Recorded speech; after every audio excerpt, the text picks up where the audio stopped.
তোমরা কি এল আকৃতির অ্যাঙ্গেলটা দেখতে পাচ্ছ? হ্যাঁ। বলতে পারবে এটা দেওয়ালে কিভাবে সংযোগ করা হয়? দেওয়ালের মধ্যে পেরেক ঠুকে ওই এল শেপড অ্যাঙ্গেলটা লাগাতে পারবো। ঠিক তা নয়। হরিশ, তুমি একবার চেষ্টা করে দেখবে। এই এল শেপটাকে দেওয়ালে স্ক্রু দিয়ে লাগাতে হবে? আংশিকভাবে ঠিক, কিন্তু তোমাকে বলতে হবে কিভাবে এটা করবে আর কোন সরঞ্জাম ব্যবহার করবে। আমি জানি না স্যার। একটি সরঞ্জাম আছে যেটি দিয়ে দেওয়ালে গর্ত করা যেতে পারে, সেটা হলো পাওয়ার টুল। পাওয়ার টুল? পাওয়ার টুলটা কি? পাওয়ার টুল এমন একটি সরঞ্জাম যেটি কাজ করার জন্য বিদ্যুৎ ব্যবহার করে। ড্রিল মেশিন হলো একটি পাওয়ার টুল যেটি কাজ করার জন্য ইলেকট্রিসিটি ব্যবহার করে। একইভাবে আরএসি ইন্ডাস্ট্রিতে আরও অনেক ধরনের পাওয়ার টুল ব্যবহার করা হয়। এসো আজ আমরা কিছু পাওয়ার টুল সম্পর্কে শিখি। এই মডিউলটি সমাপ্ত করার পর আপনি যা পারবেন, কিছু পাওয়ার টুল ব্যবহার করতে পারবেন। আসুন আমরা ড্রিল মেশিন দিয়ে শুরু করি। একটা ড্রিল মেশিনকে দেখুন।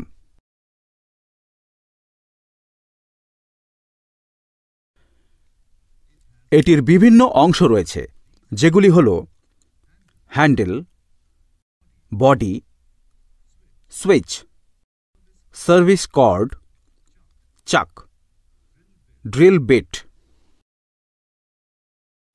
একটি ড্রিল মেশিনের প্রধান উপাদান হল ড্রিল বিট, যেটি একটি কাটার সরঞ্জাম যা দিয়ে গর্ত তৈরি করা হয়। একটি ড্রিল বিটের বিভিন্ন অংশ রয়েছে।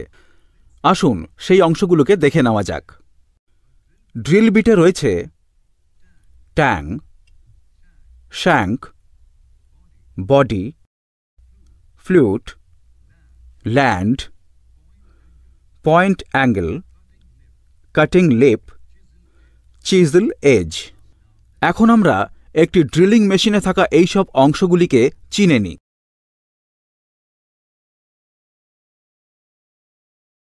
ট্যাং। ট্যাং হল একটি অংশ যা ড্রিলিং মেশিনের স্পিন্ডেলের মধ্যে ফিট হয়ে যায়। স্পিন্ডেল হল ড্রিল মেশিনের মধ্যে একটি ঘুরন্ত শ্যাফট। শ্যাঙ্ক। এটি হল ড্রিলের সেই প্রান্ত যেটি মেশিনের সঙ্গে লাগানো হয়। শ্যাঙ্ক দুই ধরনের হয়: বড় ব্যাসের ড্রিলের জন্য, স্ট্রেট শ্যাঙ্ক ছোট ব্যাসের ড্রিলের জন্য। শ্যাঙ্ক সমান্তরাল বা টেপার্ড হতে পারে। সমান্তরাল বা স্ট্রেট শ্যাঙ্কযুক্ত ড্রিলগুলি ছোট আকারের হয়, প্রায় 12 মিলিমিটার ব্যাস পর্যন্ত, এবং এই শ্যাঙ্কগুলির ব্যাস ফ্লুটের ব্যাসের মতোই হয়। টেপার শ্যাঙ্ক ড্রিলগুলির আকার হয় 3 মিলিমিটার ব্যাস থেকে শুরু করে 50 মিলিমিটার ব্যাস পর্যন্ত।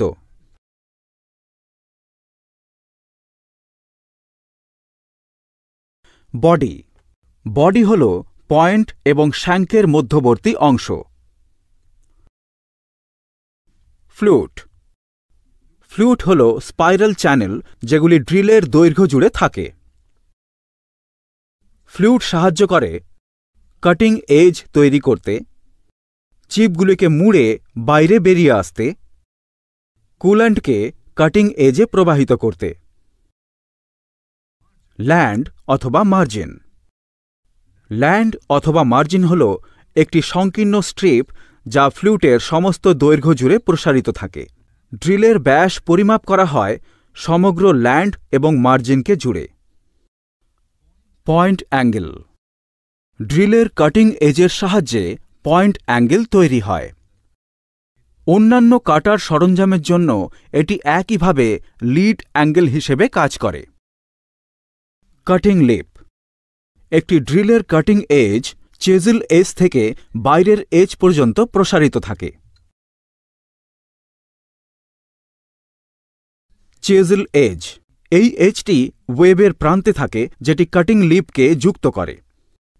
চেজল এজ এবং কাটিং লিপের মধ্যেখানে অ্যাঙ্গেলটি থাকে, যেটি ড্রিলের শেষ প্রান্ত থেকে দেখা যাচ্ছে। ড্রিল বিটস অনেক রকম আকারের হয়। এগুলিকে শ্রেণীবদ্ধ করা যেতে পারে নম্বরযুক্ত এবং অক্ষরযুক্ত ড্রিল বিট হিসেবে।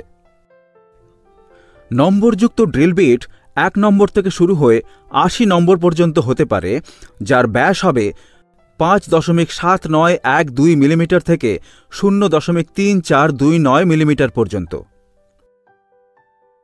ড্রিল বিটের সংখ্যা যত বেশি হবে ড্রিলের ব্যাস ততই কম হবে।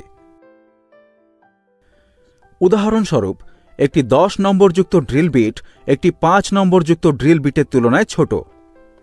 এগুলি ছোট গর্ত করার জন্য পছন্দ করা হয়। অক্ষরযুক্ত ড্রিল বিট 6.35 মিলিমিটার ব্যাসের চেয়ে বড় হয়। শুরু হয় এ অক্ষরের ড্রিলের জন্য 5.9436 মিলিমিটার থেকে জেড অক্ষরের ড্রিলের জন্য 10.4902 মিলিমিটার পর্যন্ত। এগুলির আকার 6.35 মিলিমিটার থেকে শুরু করে প্রায় 12.7 মিলিমিটার পর্যন্ত হয়। এছাড়াও 1 ইঞ্চির 1/4 আকারেও পাওয়া যায়। তাহলে বন্ধুরা, আমরা এতক্ষণ ড্রিল মেশিন সম্পর্কে জানলাম। এটা সবথেকে গুরুত্বপূর্ণ পাওয়ার টুল যা বিভিন্ন জায়গায় গর্ত করার জন্য ব্যবহার করা হয়। আমরা এখন ড্রিল মেশিন এবং ড্রিল বিটের বিভিন্ন অংশগুলি সম্পর্কে জানি।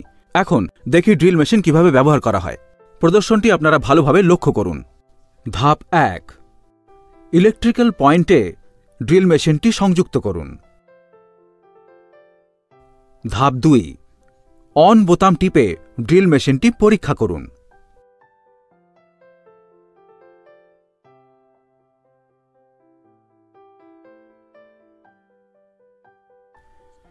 ধাপ 3, অ্যাঙ্গেলগুলি ধরে একটি পেন্সিল দিয়ে গর্ত করার জায়গাগুলি চিহ্নিত করুন। একটি পেন্সিল দিয়ে গর্ত চিহ্নিত করা অত্যন্ত গুরুত্বপূর্ণ, যাতে প্রকৃত অর্থে জানা যায় যে কোথায় ড্রিল করতে হবে। ধাপ 4, ড্রিল মেশিনটিকে দেওয়ালে স্থাপন করুন।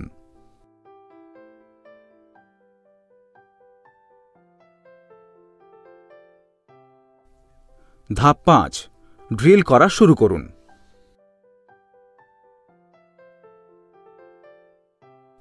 যতীন, দেখলে তো ড্রিল করার কাজ কত সহজেই করা যেতে পারে? হ্যাঁ স্যার। তুমি যদি হাতুড়ি বা পেরেক ব্যবহার করতে তাহলে দেওয়ালের ক্ষতি হয়ে যেত, কারণ দেওয়ালে ফাটল ধরত। ড্রিল মেশিন হলো একটি দেওয়ালে গর্ত করার জন্য সবচেয়ে উপযুক্ত সরঞ্জাম। স্যার, ওই যন্ত্রটার নাম কি যেটা দিয়ে অপারেটর দুটো তারকে জোড়া লাগাচ্ছে? হরিশ, আমি তোমার কৌতূহল এবং কাজের প্রতি আগ্রহ দেখে খুব খুশি। এই সরঞ্জামটি হল একটা সোল্ডারিং আয়রন। এটিও পাওয়ার টুলের একটি অংশ।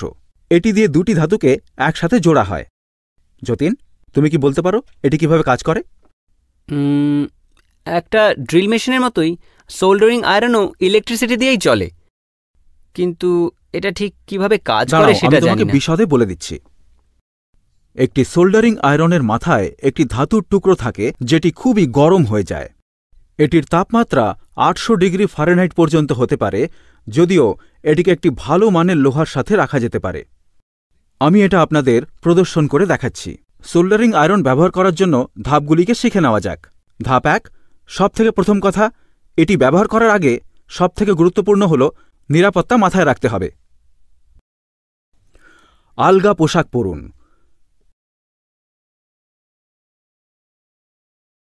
আপনার চুল দূরে সরিয়ে রাখুন।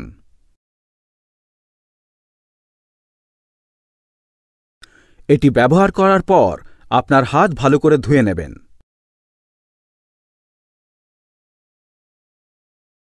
হরিশ, তুমি কি আমাকে বলতে পারো কেন সোল্ডারিং আয়রন ব্যবহার করার সময় নিরাপত্তার দিকে লক্ষ্য রাখা উচিত? তার কারণ হল সোল্ডারিং আয়রনের উচ্চ তাপমাত্রা আমাদের আঙুল পুড়িয়ে দিতে পারে এবং চোখের জন্য ক্ষতিকারক হতে পারে। একেবারে ঠিক।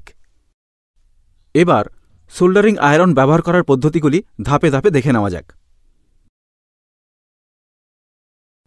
সোল্ডারিং আয়রনের মাথা থেকে পুরনো ঝালাই সরিয়ে ফেলুন। এটি সোল্ডারিং আয়রনকে ধীরে ধীরে ঘষে করা যেতে পারে। ডগাটি সুন্দর এবং পরিষ্কার তা নিশ্চিত করুন। অল্প একটু তাজা সোল্ডার লাগিয়ে সোল্ডারিং আয়রনের টিপটিকে টিন করুন এবং সেটিকে আবৃত করুন। যখন একটি নতুন সোল্ডার লাগাবেন তখন এটি ডগাটিকে রক্ষা করবে এবং সঠিকভাবে উত্তপ্ত করতে সাহায্য করবে। আপনার সক্রিয় হাতে লোহাটি ধরুন এবং ঝালাইয়ের দীর্ঘ টুকরোটি অন্য হাতে ধরুন। এটিকে কিছুক্ষণের জন্য সেখানে ধরুন। তারপর লোহার ডগার নিচে স্লাইড করে নিয়ে আসুন।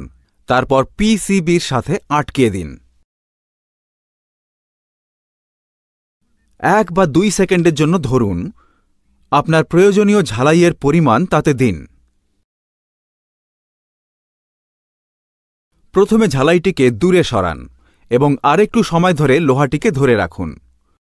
এটি ঝালাইটিকে ক্রমাগত দ্রবীভূত হতে সাহায্য করবে এবং তাতে ভালোভাবে জোড়া লাগবে।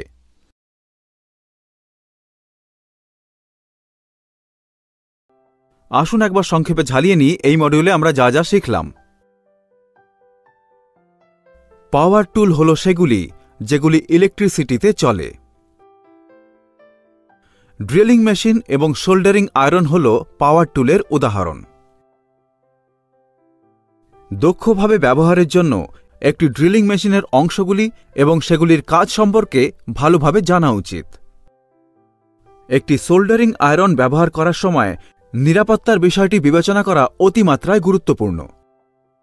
ভালো তাপ পরিবাহিতার জন্য সোল্ডারিং আয়রনের ডগাটিকে পরিষ্কার এবং পরিচ্ছন্ন রাখা খুবই গুরুত্বপূর্ণ।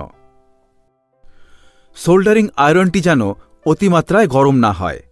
বন্ধুরা, এখন পরীক্ষার সময়। এই প্রশ্নগুলি পড়ুন আর সঠিক উত্তরে ক্লিক করুন। শুভেচ্ছা।